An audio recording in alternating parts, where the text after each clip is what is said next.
All right. Hello, everyone. Welcome to another episode of LinkedIn Ads Radio. Today, we're going to be talking about ABM marketing.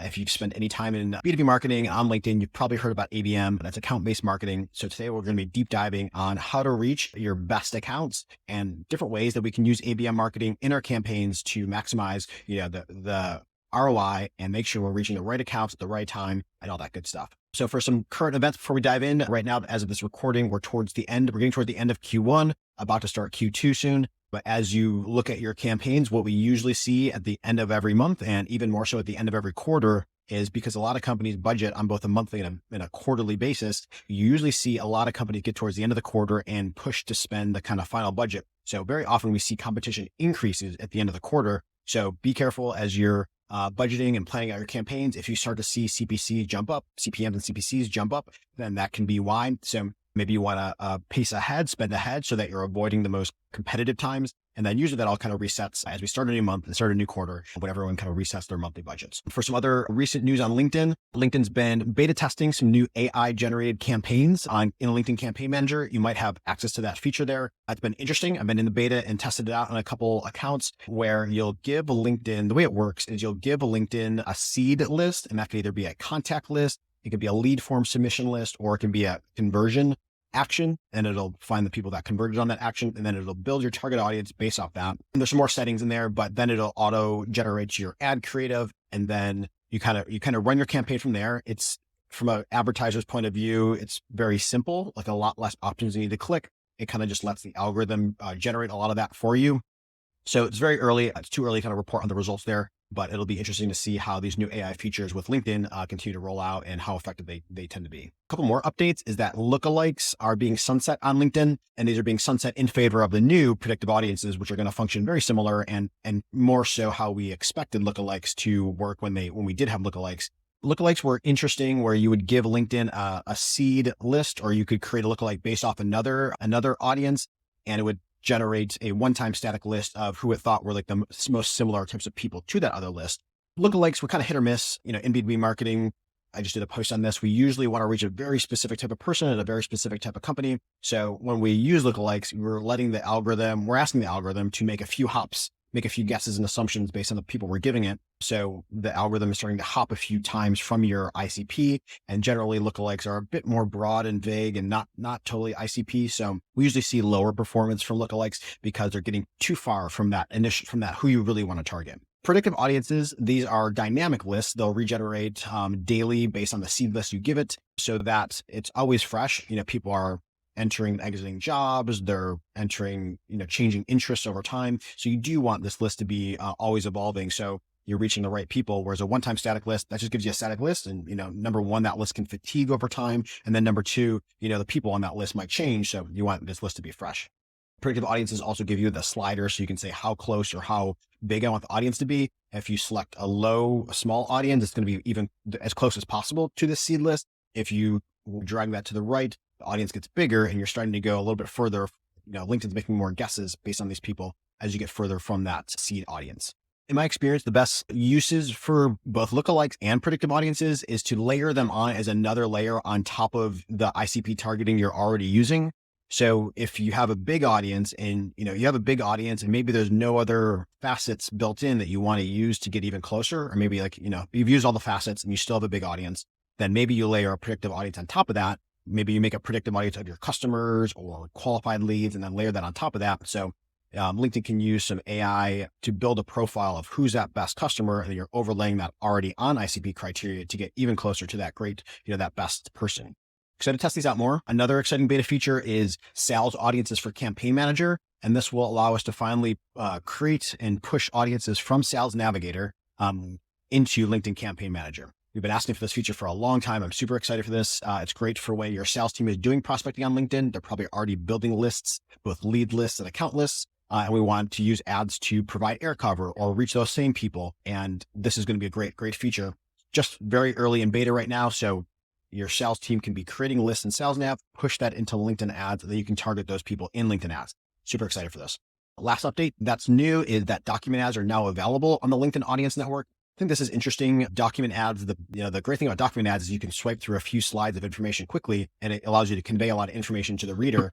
So displaying them in the LAN network, I'm not exactly sure how that's going to work. I need to see some of these in practice, because ads on the LAN are like, an ad showing up on the New York Times website. And, usually people, when they see ads on the New York Times website, they might read that ad. Maybe they click through expecting a New York Times article. I'm not sure how that ad would show up to be swipeable, and if that's clear when they see it, or kind of exactly how that works. So I need to see this in action, but it's interesting to see, I am interested to test out the LinkedIn Audience Network more. The LAN's a very interesting feature.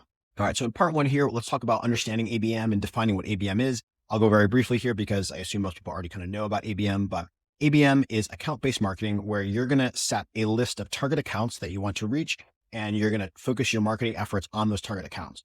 Very often in company strategy, both your sales team and your marketing team are aligning on those same target accounts, which allows you to kind of put more focus, put more marketing budget, more sales effort behind that to these target accounts, that you're going to have more impact on this set list of companies instead of going broad to a lot of different companies out there. When you're using kind of standard targeting on LinkedIn, you're often setting an industry, maybe a company size, then you're setting, job title targeting on top of that. So there are probably a lot of companies that are ending up in this umbrella. When you use an ABM list, you're going very narrowly on the companies, and then maybe you're going deeper into those companies when you reach them. So ABM allows both your marketing team and your sales team to focus on the same set of target accounts. There's some other interesting things out there for intent data to identify which accounts are in market at any time and stuff like that. So the reason why it's useful in B2B is often we're setting maybe a quarterly set of target accounts. Maybe there's different triggers or different signals that we look for to know when a company's in market or is a potential prospect for our company. Finally, using an ABM approach allows you, depending on what facets you're building your lists based off of, it allows you to create some more personalized marketing efforts. Maybe you're doing an ABM list by industry. Maybe you're doing it by company segment, maybe funnel stage that the company is in. So if you're doing it by industry, then you know what the industry that these companies are in, and that allows you to create your marketing materials to really speak to them and reflect them. Maybe you use imagery from reflecting their industry, and you're going to use words that reflect their industry too. And if you go all the way down to the company level, maybe you're focusing on just one company per campaign, and then you can write your ads so ads of that campaign speak directly to that company. So that's kind of the quick rundown of what ABM is. Some of the different lists that people often build are maybe your Dream 100 list of dream companies that you want to reach. Maybe your sales team is setting a quarterly target accounts that they're going to focus on. And then sometimes you have your CRM already has deal stages of where companies are in your pipeline. And those deal stages themselves can be different ABM lists, so that and they have the ability to focus on, I want to focus on companies that have booked a demo, or I want to focus on companies that have been qualified to buy, or I want to focus on open opportunities, so I can make sure I'm focusing my budget at different stages of that journey. And some of the benefits of using an ABM strategy is, when you consider a traditional strategy, you're putting in, industry targeting, company size targeting into LinkedIn, and you're letting it go out there and find those companies that match that. So that's a variable that you're introducing, that you're not sure who these companies are. Maybe you do reach some and you're like, oh, that company wasn't a fit, I'm going to adjust my targeting.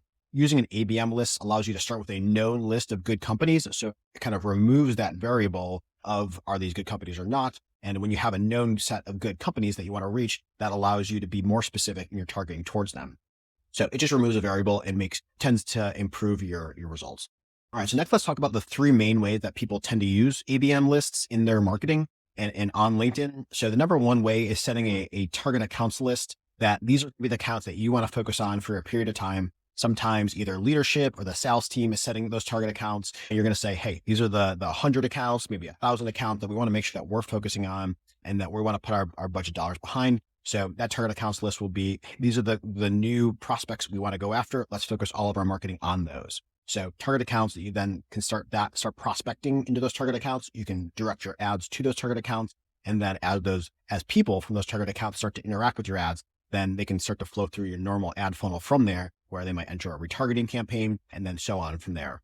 The second way is using them as opportunity stages in your pipeline. And when you do that, then you could say, hey, these are maybe you do have your target accounts, your prospecting accounts in one list. And then maybe you have your engaged accounts that have reached your website or maybe read a couple of blog posts. You can have your engaged accounts, and then you can have your qualified accounts, maybe of those engaged accounts, who meets our qualification criteria. That can be your engaged list.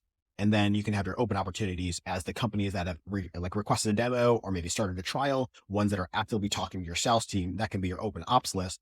And then finally, you can have your customers list from there, where maybe you want to do some customer expansion or retention types of marketing to your customer list. That can be another one to create. So it kind of creates these stages that you can then control the ads and the budget that you're delivering to companies in each stage here. And like for a specific example, you're going to usually lead with like, what's the pain point you're solving or the opportunity that the benefit you're offering to the customer, the target audience. And then as people get later in your funnel stages, maybe in remarketing or in open ops, then maybe you're going to show them social proof ads, such as like testimonials and awards you've won. But you wouldn't use those awards and testimonial ads in cold audiences because they don't know who you are yet. So talking about your awards to somebody who's never heard about you before, that doesn't really mean anything to them.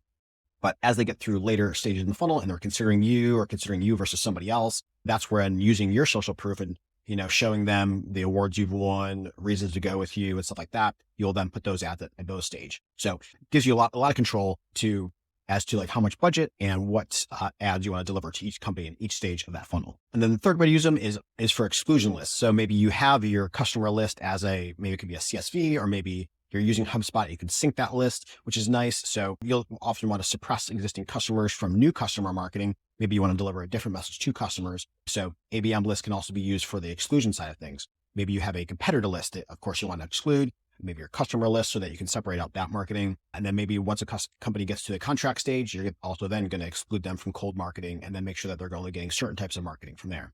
Now, what does this look like in the campaign level? So one of the best ways to use account lists on LinkedIn is by using the company list, getting your account list, and then overlaying job titles of people at those companies. Because if you have the contact level, you have their email address, then often email is like the cheapest way to reach these people. So using cold email. The value of LinkedIn is when you don't have those people's email addresses, but the companies, LinkedIn then allows you to reach those members, and then you can do lead gen or drive them to your website or whatever you want to do from there. But LinkedIn offers the way to reach these people at these companies when you don't have their contact address. When you do have their contact address, maybe you do want to use an email, starting with email, and then consider adding ads after that.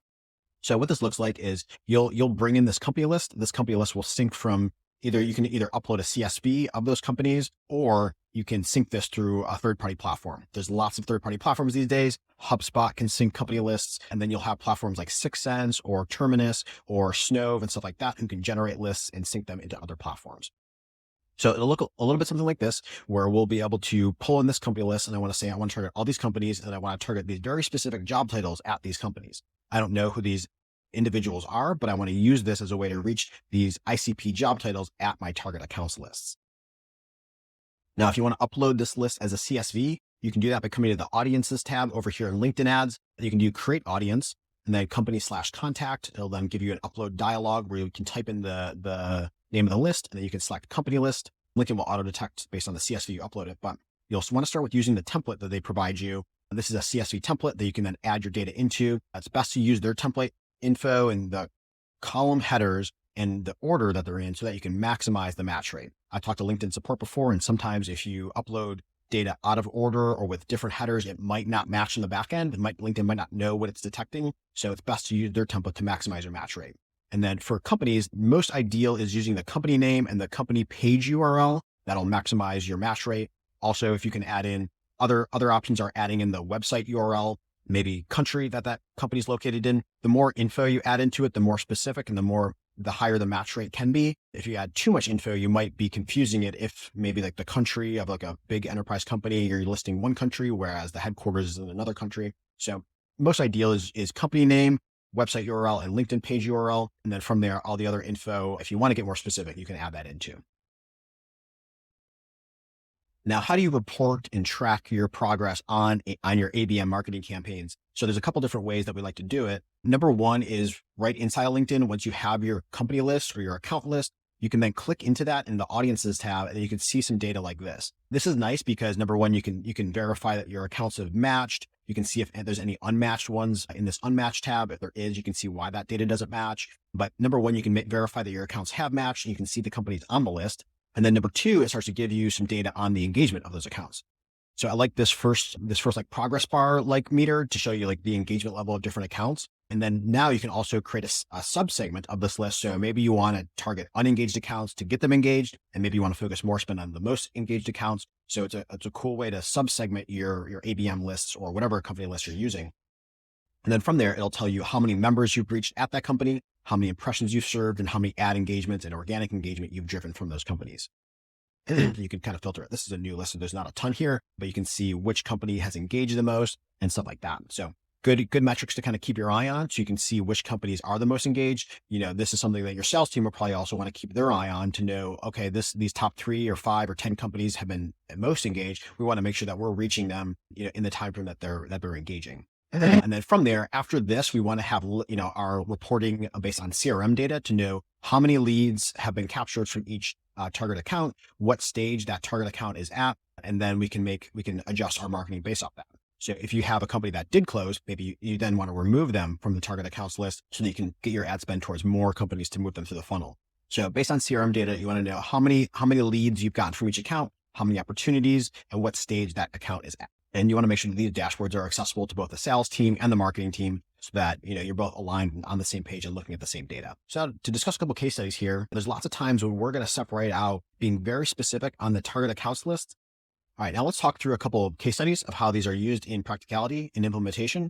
So number one is an account where we're separating out account lists based on funnel stage. So we have our list of prospecting accounts, and these are the ones that we work with a sales team on to identify, hey, this quarter, these are the accounts we want to put most of our effort to. And then we have various pipeline stages of accounts so that we can focus the budget on each stage. As you can see here, we have these broken out into different campaign groups so that the right ads and right budget can live under the right staging. And we can see those metrics on a company level basis. And we can see those metrics on a stage level basis, how much money is going to them, how many leads and opportunities have been generated from each. This is a very granular approach. You gotta make sure you have, to be effective with this, number one, you have to have enough target accounts to go after. You have to have enough accounts in each stage of the pipeline. So this is better for more mid-sized to large companies that have big pipelines so that it makes sense to break them all down. If you only have like 1 or 2 companies in each of these stages, then this is going to be too granular and you might not even have enough people to reach at each stage here. And then you also need enough budget to spend towards all these campaigns, because if we're creating a few different campaigns in each of these stages, then that's going to be a lot of like daily budget you need to allocate to all these. So you need to have a hefty enough budget to cover all this. And then another case I did talk about is when you have just one target accounts list and you're like, hey, I just know that these are the companies in my market that I want to reach, and I don't want to reach anybody else. We do use this at certain times. So there's several accounts where we'll just have one ABM list and like, these are the accounts we want to reach. This is better for maybe smaller, earlier stage companies that you might have just your 100 target accounts that we want to go after, or a very well-defined industry. You're like, these are the only companies out there that are even potential customers for us. We want to make sure all of our marketing goes towards these companies, and we don't want to waste any marketing on anybody outside of this, because those people are not prospects for us. So we do have lots of accounts where you'll be very focused on your target accounts list because you know that these are the right and maybe only companies you want to reach. All right, now for a sneak peek into some platforms out here. There's so many platforms out there for list building these days. Snove is just one example that I'll go through first, and then we'll go to 6 Sense next. But there's lots of platforms. Apollo is another good platform. Then HubSpot can generate their own company lists, but there's tons of platforms out there. But the basic idea is that you can build a list of companies. Maybe you want to use certain filters here, and maybe it's company location. Maybe I want companies in the United States. Maybe I want companies in a certain industry. It's just software. Maybe I want a specific size of companies, 11 to 50. Now I can use a lot of this same stuff when I'm in LinkedIn, but I want this to eventually spit out a list of companies. And then maybe I want to go review all those specific companies. That's something that LinkedIn ads isn't going to give me out of the box. I can do that in sales now, but I can't do that in LinkedIn ads. So maybe I want to generate a list of companies and then do some future additional filtering on top of that. Some of these platforms give you some options that LinkedIn doesn't offer in the platform. So that's where sometimes these list builders are nice, because they'll give you certain options that you're not getting inside the platform. And here's an example using Apollo, which has some more filters here that I like, but you can search for maybe the company's location. So maybe you want to search for a company in the US, number of employees. I can set a certain number here, and you can see how they offer even more granular than LinkedIn does. LinkedIn doesn't have 51 to 100. LinkedIn only has 50 to 200. So maybe you want to get even more specific on company sizes, maybe industries and keywords. So you can do keywords here.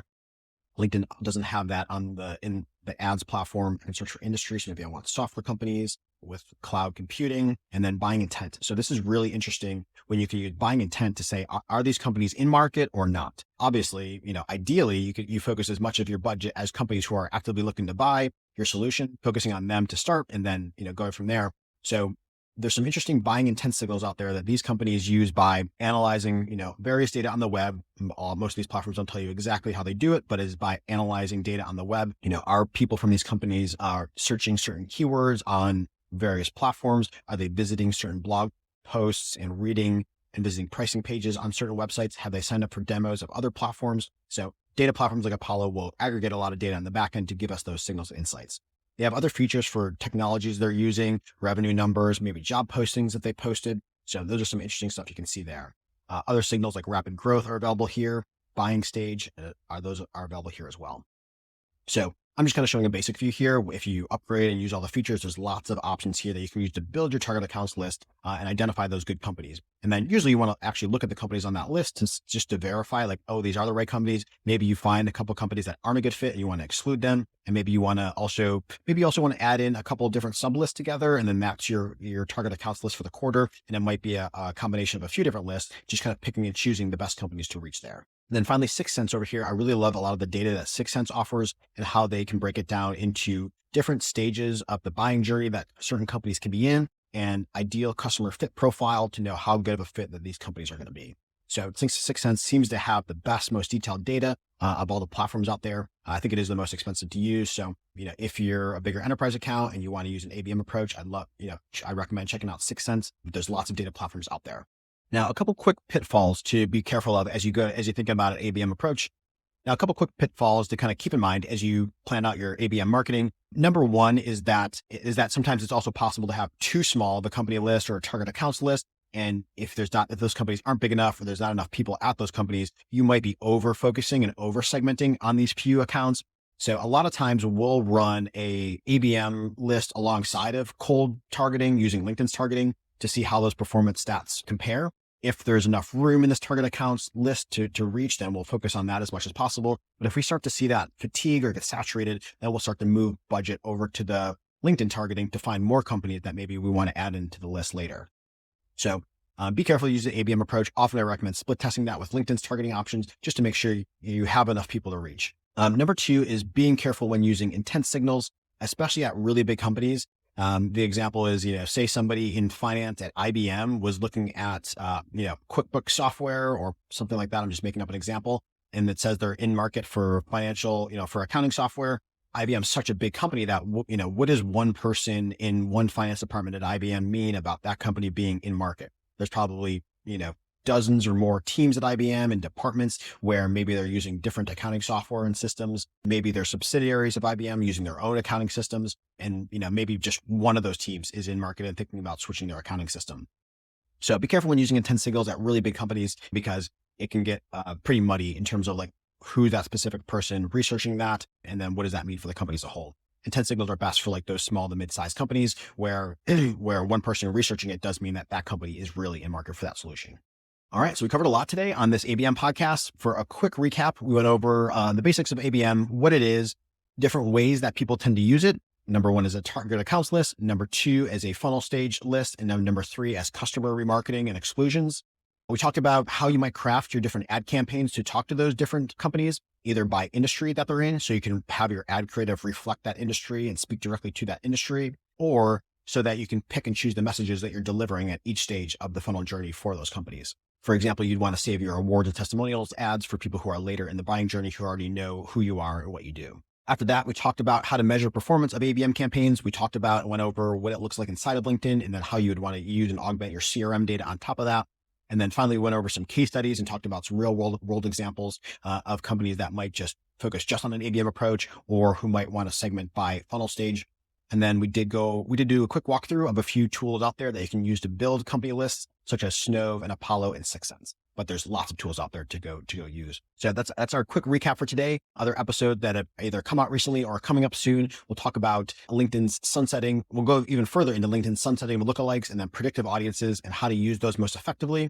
We'll talk about some new features that are coming up on LinkedIn. And then we're also going to do some deep dives on ad formats. Recently, we did a deep dive on document ads, and I got a lot of good questions and follow-ups about document ad best practices. And people said that that was really useful. So we're going to do more deep dives on other ad formats and really break down the best practices of these other ad formats on LinkedIn.